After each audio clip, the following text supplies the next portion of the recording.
Olá pessoal, tudo bem? Aqui é o Dr. Eduardo, como vocês estão? Apenas passando aqui para falar hoje para vocês, vou falar sobre um assunto interessante que sempre gosto de comunicar para muitas pessoas, e isso aí é sobre a vitamina D, principalmente sobre a resistência da vitamina D, né? Sejam bem-vindos, boa tarde, né? Eu imagino que deve ter muita gente aí, que deve estar assistindo aí. Hoje eu vou falar sobre a vitamina D e principalmente sobre a resistência da vitamina D. Sejam todos bem-vindos, tá? Então, como vocês devem saber, a vitamina D, a primeira coisa que a gente tem que ter em mente é que a vitamina D não é uma vitamina. A vitamina D trata-se de um hormônio que você produz quando você se expõe ao sol, né, que tem diversas etapas de conversão para você poder chegar na produção de um metabólito chamado calcitriol, do qual é conhecido como vitamina D, mas trata-se de um hormônio secoesteroidal que é conhecido como calcitriol, tá? E a maioria das pessoas que terminam fazendo, né, o exame da vitamina D, terminam medindo um metabólito conhecido como 25-hidroxivitamina D, e o pessoal fica achando que essa aí é a vitamina D, né? Na verdade, isso aí não é seu hormônio propriamente dito, tá? O hormônio em si é o calcitriol, tá? O calcitriol é o verdadeiro hormônio da vitamina D, ok? Então, apenas estou fazendo esse pequeno esclarecimento aí para as pessoas, porque muitas vezes a gente termina indo no médico e o médico solicita esse exame de 25-hidroxivitamina D. Esse aí é, na verdade, a sua reserva de vitamina D. Não é realmente o hormônio propriamente dito, assim no sentido da palavra, de ser um hormônio. Ele é um pró-hormônio, tá? E para deixar as coisas um pouquinho mais claras para as pessoas que não estão muito familiarizadas com a produção da vitamina D, para quem está chegando aí, a vitamina D ele é produzido quando você se expõe ao sol, tá? Os raios ultravioletas tipo B, eles vão incidir na sua pele e vão começar a estimular a produção de um tipo de vitamina D conhecida como colecalciferol. Esse colecalciferol depois vai viajar para seu fígado e lá vai ser convertido numa um metabólito conhecido como 25-hidroxivitamina D, que é aquela famosa vitamina D que todo médico solicita no exame de laboratório, né? E é a sua reserva metabólica de vitamina D, ok? Esse metabólito ele tem uma vida média de em torno de mais ou menos uns 2 a 3 semanas, tá? Dependendo da pessoa, viu? E devemos lembrar também que a vitamina D ela é lipossolúvel, então ela vai ir se acumulando no tecido adiposo, viu? Ok? Então, quanto mais obeso a pessoa seja, ou mais tecido adiposo a pessoa tenha, né, maiores serão os requerimentos de vitamina D, ok? Então vamos lá. Então, quando a gente fala sobre essa conversão da vitamina D, começou primeiro na pele, foi para o fígado, e do fígado ele tem que passar lá para o teu rim, e no seu rim você tem uma enzima que ajuda na conversão da 25-hidroxivitamina D em calcitriol, que é o verdadeiro hormônio, tá? E essa vida média desse hormônio propriamente dito como calcitriol, que é a famosa vitamina D que todo mundo fala, ele somente tem uma vida média de apenas 2 a 4 horinhas. Então, isso significa que para você poder manter níveis adequados de vitamina D, você precisa estar consumindo vitamina D diariamente, tá? Essa questão de você estar tomando vitamina D uma vez no mês, uma mega dose, ou uma vez na semana, ou cada 15 dias, uma dose bem grande, não serve, tá? O que você realmente precisa é estar tomando vitamina D todos os dias, para você poder manter seus níveis constantemente altos, tá? E existe muita desinformação em relação à toxicidade induzida pela vitamina D. Agora, logicamente, quando a gente faz uso ou suplementa com vitamina D, né, existem doses fisiológicas que a gente pode tomar e doses terapêuticas. Quando a gente fala de doses fisiológicas, estamos falando de doses que qualquer pessoa pode ir e começar a tomar. E de acordo com a Universidade de Califórnia, né? A dose mínima que todo ser humano deveria estar consumindo são pelo menos 10.000 unidades internacionais de vitamina D, todos os dias. Pelo menos 10.000, né? Aí eu conheço pessoas que estão tomando lá 1.000, 2.000, alguns até 5.000, e estão lá achando grandes coisas, entendeu? Mas na hora quando a gente chega lá no laboratório e vai lá medir aquela 25-hidroxivitamina D, que é a sua reserva, e compara com o calcitriol, que é o verdadeiro hormônio que a gente deveria estar medindo, né? Na verdade, a gente tem que estar medindo os dois para poder comparar. Muitas vezes a gente vai se deparar com uma situação muito interessante, onde você pode encontrar uma 25-hidroxivitamina D, que é a sua reserva, elevada, né? E todo mundo fala, oh meu Deus, minha vitamina D está ótima, né? E aí você encontra um calcitriol bem baixinho. Aí você está perguntando, poxa caramba, o que será que está acontecendo? Sendo que na verdade o verdadeiro hormônio é o calcitriol. Então o que está acontecendo é o seguinte, múltiplas coisas podem estar acontecendo, viu? Uma delas pode ser que você tenha nascido com um polimorfismo genético. E eu estou cansado de ver pessoas, né, que são portadores de doenças autoimunes, que têm polimorfismos genéticos comprovados por laboratório, comprovado geneticamente que tem polimorfismos. Seja nos genes da conversão da vitamina D, seja em genes de transporte da vitamina D, seja no receptor da vitamina D. O interessante é que 80% das pessoas que são portadores de doenças autoimunes, incluindo até inclusive pacientes oncológicos, têm polimorfismos dos genes da vitamina D. Poucas pessoas sabem isso. Pessoas que têm câncer de mama têm polimorfismos dos genes da vitamina D. Tem até um livro sobre isso, né, exclusivamente sobre câncer de mama, mostrando a alta incidência de polimorfismo associado com isso. O problema é que a gente não olha, né? O médico não está treinado para isso, né? Para poder avaliar, né, a parte genética, né, do paciente, né? A gente não toma isso muito em consideração. A gente só olha muitas vezes só os exames de laboratório e em base a isso a gente termina prescrevendo vitamina D. E muitas vezes a gente nunca nem compara o 25-hidroxivitamina D com o calcitriol, que é o verdadeiro hormônio, né? E aí onde que tem muitas pessoas cometendo o grande erro de achar que está com suficiência de vitamina D, simplesmente pelo fato que a 25-hidroxivitamina D se encontra elevado, mas quando você olha para calcitriol, ele está ali bem baixo. E aí provavelmente é que você está tendo um problema genético, um problema enzimático, onde você não consegue converter um metabólito para o outro metabólito. Ou, muitas vezes, pode ser que esse paciente tenha algum problema relacionado com alguma insuficiência renal, algum problema no rim que está atrapalhando essa conversão dessa vitamina D de um metabólito para o outro, tá? Também, muitas vezes, coisas que podem contribuir para essa resistência de vitamina D são o uso indiscriminado de certos medicamentos imunossupressores. Aqui podemos falar sobre corticoides, né? Os famosos corticoides que são prescritos para as alergias, que são prescritos para poder tratar algum tipo de doença autoimune, né? E que eu conheço muita gente que termina se consultando comigo, justamente tomando imunossupressor para poder manter a sua doença autoimune baixo controle, sendo que na raiz causa do problema nasce o problema a nível do intestino, onde se encontra a microbiota intestinal.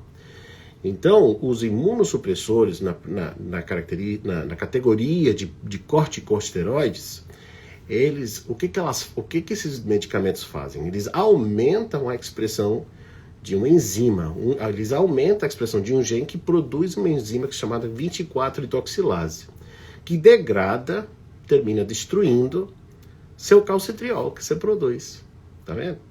Então, em outras palavras, uma pessoa, embora que ele esteja tomando um imunossupressor, um corticoide, para poder tentar controlar a sua doença autoimune, ao mesmo tempo ele está destruindo sua vitamina D. Por quê? Porque o corticoide faz justamente isso. Ele aumenta a produção de uma enzima que degrada o calcitriol. Então a gente para pensar, poxa, eu estou tomando uma medicação supostamente para poder tratar a minha doença autoimune, mas ao mesmo tempo eu estou destruindo a minha capacidade imunoprotetora, que nesse caso seria a presença do calcitriol no seu sangue.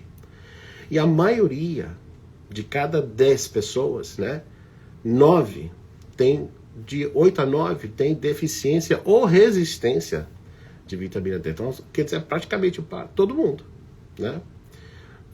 Muitas pessoas estão com ou deficiência ou resistência à vitamina D.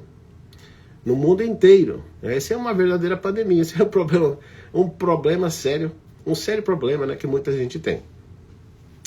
Então, o que eu quero trazer aqui é que existem muitas coisas. Não é somente os corticoides que podem contribuir a essa resistência da vitamina D, pela degradação da vitamina D, mas também existem outros medicamentos também, né, como os famosos antidepressivos, medicamentos que estão prescritos ali por médicos para poder ajudar a melhorar a sintomatologia. Nada em contra, eu acho que o antidepressivo ele tem seu lugar no seu momento prescrito para poder ajudar aquela pessoa.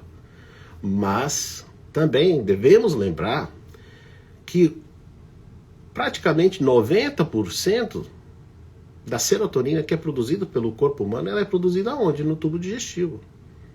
E um dos cofatores necessários para poder ajudar na expressão do gene que ajuda a converter o triptófano em serotonina é a vitamina D. É por isso que as pessoas que têm deficiência ou resistência muitas vezes à vitamina D não conseguem produzir muita serotonina adequada, é justamente porque há um componente de resistência ali que não foi investigado, ou essa pessoa provavelmente inclusive tem deficiência de vitamina D. Por isso que as pessoas, quando começam a fazer uso de vitamina D em doses fisiológicas, ou até inclusive em casos quando a gente precisa tomar vitamina D em doses terapêuticas, que já estamos falando palavras maiores, né, que precisa ser avaliado sempre e acompanhado por um médico, precisa ser dosificado de acordo não somente o peso do paciente, mas também com o exame laboratorial, tá? E aqui é onde que entra, né, a famosa comparação do 25-hidroxivitamina D com o PTH, que são hormônios antagonistas. Sempre quando a sua vitamina D está baixa, o paratormônio vai estar alto, né? E à medida que a gente vai subindo essa vitamina D, em teoria, esse PTH, esse paratormônio devia baixar, né? Porque funciona como se fosse uma gangorra, né? Eu sempre falo isso para todo mundo. Todo mundo já ouviu falar isso, provavelmente. Então, vitamina D, quando está baixo, PTH está alto, você vai subindo 25-hidroxivitamina D, que acontece com o PTH, ele vai baixando, tá vendo? E aí, quando nós conseguimos inibir o PTH, é onde que nós dizemos, aqui já conseguimos vencer a resistência da vitamina D laboratorialmente. Mas espera aí, não acaba aí. Tem muito mais coisas que a gente precisa entender também aqui. E é por isso que eu desenvolvi o protocolo LGS, e que muitos médicos ao redor do mundo estão utilizando, é porque a gente reconhece que o intestino ele é o epicentro da saúde humana. Porque todas as pessoas que têm doenças autoimunes padecem de uma condição conhecida como intestino hipermeável, né? O leaky gut syndrome, síndrome do intestino permeável que a gente fala, né? O leaky gut syndrome em inglês. Todos os pacientes portadores de doenças autoimunes, incluindo pacientes oncológicos, têm desbiose intestinal, têm um desequilíbrio dessa flora intestinal. E aqui é onde é que entra o que é muito importante para entender. Quando você tem, que vai contribuir para a resistência à vitamina D, quando você tem um intestino muito permeável, caracterizado por ter predominância de bactérias patogênicas versus bactérias que são boas, né? Há um predomínio de ruim sobre boas. Essa inflamação intestinal vai gerar condições favoráveis para que toxinas, conhecido como lipopolissacarídeos, micotoxinas, que também convivem dentro do seu intestino. Muita gente pensa que quando a gente fala de microbiota intestinal, a gente somente está falando de bactérias. A gente tem vírus, parasita, bactéria, fungo, arquibactéria. Nós temos todo. Olha, é um mundo lá dentro, tá? E para entender microbiota, a gente precisa realmente ter uma compreensão sobre como é que funciona essa microbiota intestinal, esse microbioma intestinal, tá? Mas, diante de um cenário onde que a pessoa tem um estilo de vida, como consome muita comida rápida, muito alimento processado, muito açúcar, muito carboidrato, entendeu? você vai terminar favorecendo o crescimento dessas bactérias patogênicas sobre as bactérias boas do seu intestino, e aí você termina gerando o que nós chamamos de desbiose intestinal, aquele desequilíbrio da sua flora intestinal. A gente usa o termo flora intestinal, é um termo antigo, mas eu estou utilizando a maneira de poder simplificar e trazer um pouquinho mais de compreensão para vocês. Então, o termo flora intestinal, estou me referindo à microbiota intestinal, para quem não sabe, tá? Então, essa alteração, essa dieta que termina favorecendo bactérias patogênicas, vão terminar promovendo mais inflamação intestinal, mais desbiose e mais liberação dessas toxinas conhecidas como lipopolissacarídeos, endotoxinas, exotoxinas, micotoxinas, que vão interagir lá intimamente com o seu sistema imunológico. E vale ressaltar, porque muitas pessoas provavelmente não sabem isso aqui, mas 80% do seu sistema imunológico está no seu intestino. 85% do nosso sistema imune localiza-se dentro do nosso intestino. Então, diante de um cenário onde nós estamos tendo muita hiperpermeabilidade intestinal, muito leaky gut syndrome, muita transposição de lipopolissacarídeos, proteínas estranhas, entendeu? Que agora está interagindo muito com esse sistema imunológico. Seu sistema imunológico, ele tem o que nós chamamos de tolerância imunológica. Ele tem um limite, ele consegue lidar com aquela inflamação por um tempo, mas na hora quando você sobrecarrega, né, o sistema imunológico, ele vai chutar o balde, ele vai chegar, chega, não consigo dar mais conta disso aqui. Aí começa a produzir anticorpos, né, em grandes quantidades, e que infelizmente, muitas vezes esses anticorpos, embora estão indo lá atacar aquela proteína estranha, aquela toxina estranha, aquele lipopolissacarídeo, aquela micotoxina, que por acaso ele tem uma estrutura molecular que mais ou menos se assemelha com alguma proteína que seja endógena para o nosso corpo, agora o teu sistema imunológico acidentalmente vai ver uma proteína que é parecida com aquela proteína estranha e vai começar a atacar outros tecidos, e aí temos a definição de uma doença autoimune. Tá vendo? Então, há outro aspecto importante aqui que devemos lembrar, que essas mesmas endotoxinas, micotoxinas, lipopolissacarídeos, que também estão interagindo com o seu sistema imunológico, haverá um efeito inibitório na expressão do receptor da vitamina D. E isso foi comprovado cientificamente através de estudos feitos aqui pelo SPINS, né, em colaboração com outros colegas médicos também, onde podemos comprovar que quando há muita hiperpermeabilidade intestinal, há uma inibição do receptor da vitamina D. A gente conseguiu mostrar isso por imunofluorescência, entendeu? Aí, então, o que quer dizer isso? Que outro fator que também contribui para essa resistência da vitamina D é um intestino permeável, entendeu?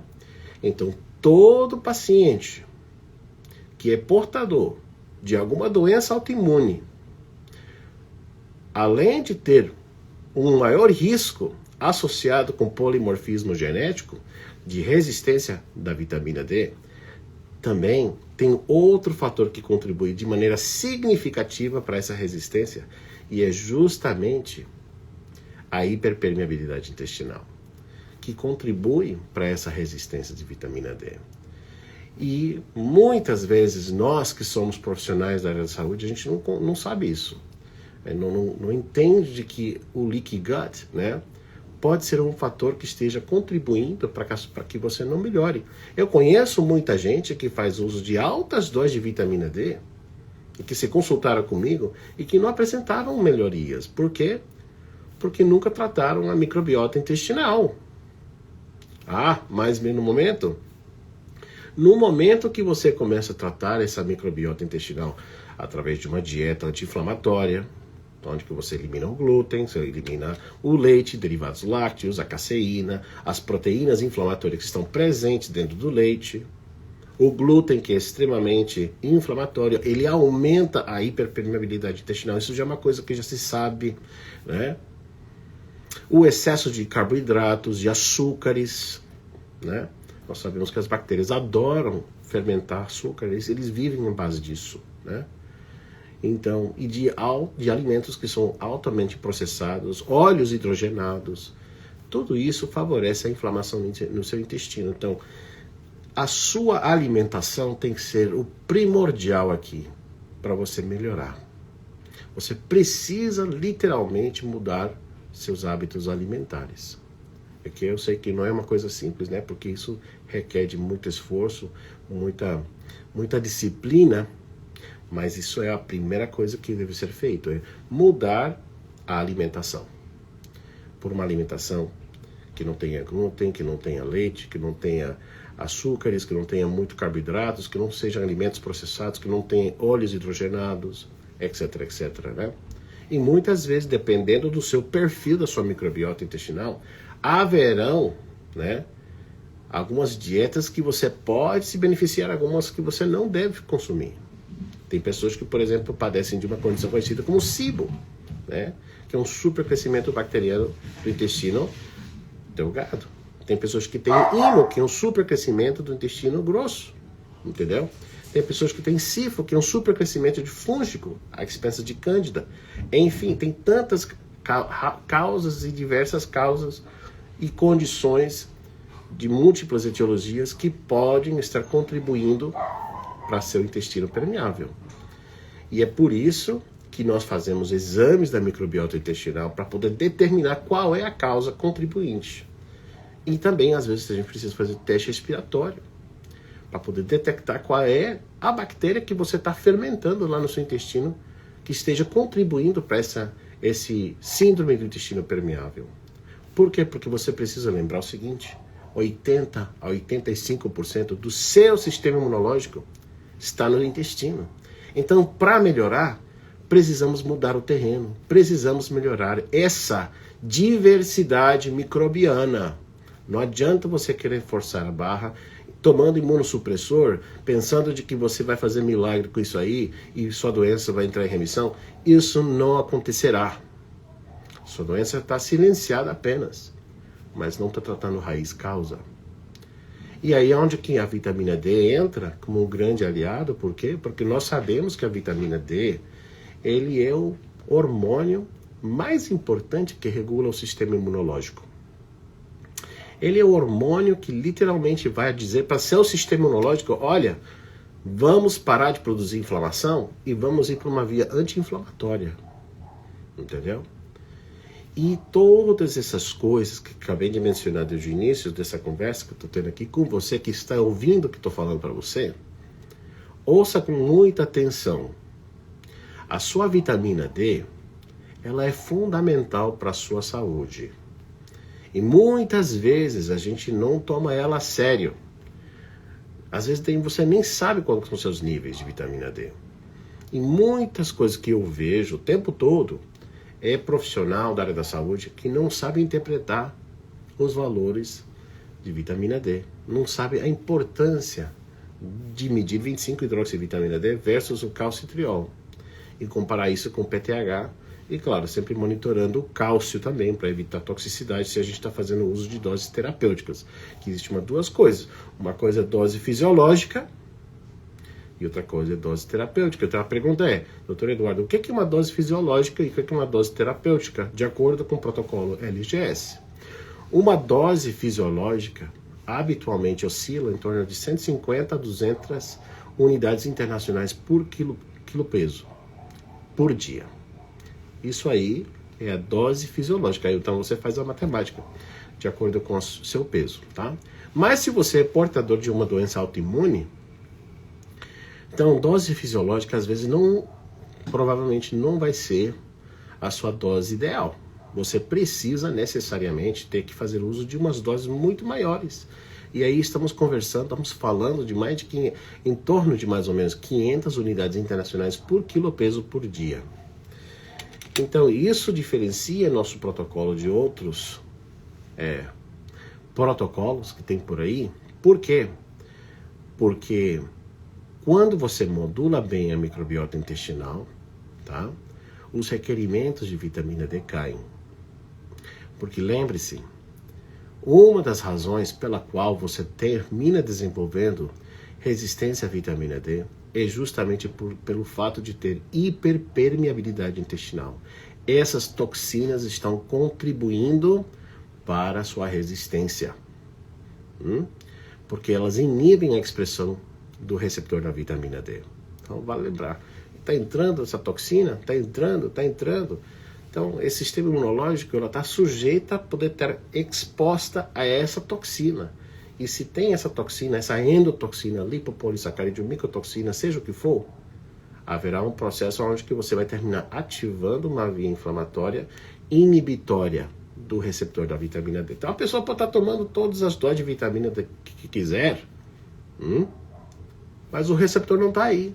Então não vai ter acoplamento de metabólito com o receptor. Então se não tem, não haverá transcrição, não haverá translação, não haverá nada. É mesmo que está tomando água. Por isso a importância de prestar atenção à microbiota. Então esses são os 3 pilares que eu sempre falo para todo mundo. Primeiro, você precisa fazer modulação intestinal para reduzir essa hiperpermeabilidade intestinal. E como é que você vai fazer isso? Através de uma dieta anti-inflamatória, seja qual for. Tem gente que melhora com uma dieta cetogênica, tem gente que melhora com uma dieta carnívora, tem gente que melhora com uma dieta vegana, dependendo do perfil da sua microbiota. E somente melhorando essa microbiota intestinal, recém você vai ter benefícios. Por quê? Porque é aqui onde se encontra seu sistema imune, no tubo digestivo. Segundo, precisamos fazer a modulação do sistema imunológico com altas doses de vitamina D, se você é portador de doença autoimune ou paciente oncológico. E olha, eu tô cansado de atender muita gente, viu? E muitas vezes, paciente oncológico tem doença autoimune ao mesmo tempo. Porque quando você olha para marcadores de anticorpos, você encontra. Inflamação está ali. E terceiro, olhar para o perfil genético do seu paciente. Então você tem que fazer uma compensação epigenética, porque muitas vezes aquele paciente tem um problema de metilação. Esse paciente tem um problema com vitamina B12, tem um problema com magnésio, tem um problema com vitamina D. Enfim, tem tantos polimorfismos que contribuem para uma determinada resistência. E aí a gente precisa entender o paciente como um todo para poder trazer essa inflamação e ajudar o paciente a chegar na remissão. Então, volto aqui a explicar a importância dessa resistência à vitamina D.